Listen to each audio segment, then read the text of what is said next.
Hello everyone, welcome to my channel. আজকের recipe পটল আলু দিয়ে পনিরের তরকারি। এটা একটা নিরামিষ তরকারি, তো চলো দেখে নিই। ফার্স্টে কড়াইতে একটু তেল দিয়ে পনিরগুলিকে নুন হলুদ দিয়ে মাখিয়ে একটু হালকা করে ভেজে নেবো। তারপরে ওই কড়াইতেই আরেকটু তেল দিয়ে আলুটাকে ভেজে নেবো। এবার আলুটা ভালো মতন ভাজা হয়ে গেলে তারপরে সেই একই কড়াইতে কেটে রাখা পটল ভেজে নেবো। পটলগুলি ভাজা হয়ে গেলে এবার চলো শিলে একটা মশলা করে নেওয়া যাক। মশলাটার মধ্যে ফার্স্টে দেবো আদা, জিরে, মৌরি, একটু ধনের গুঁড়ো, টমেটো, 3-4টে শুকনো লঙ্কা, ব্যাস এই কটা জিনিস দিয়ে ভালো মতন এটাকে বেটে নেবো। বাটা হয়ে গেলে এদিকে ততক্ষণে আমি পটলটা ভাজতে দিয়েছিলাম, পটলটাও ভালো মতন ভাজা হয়ে গেছে।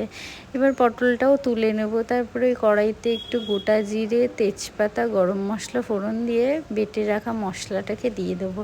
তারপর একটু বাটি ধুয়ে জলটা দিয়ে দেবো। এবার মশলাটাকে ভালো করে কষাবো।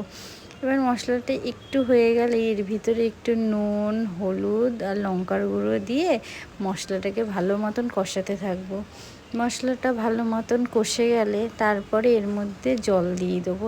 জলটা একটু বেশি দিতে হবে, কারণ আলু পটলটা একটু ভালো মতন সিদ্ধ হবে, তাই জলটা দিয়ে একটু জলটা ফুটে গেলে এর মধ্যে ভেজে রাখা পটল, আলু আর পনিরটা দিয়ে নেবো। এবার দিয়ে 10 মিনিট মতন সিদ্ধ হতে দেবো। তারপরে রান্না হয়ে গেলেই নামানোর আগে একটু গরম মশলার গুঁড়ো ছড়িয়ে দিলেই ব্যাস তৈরি আমাদের নিরামিষ পটল আলু পনিরের তরকারি।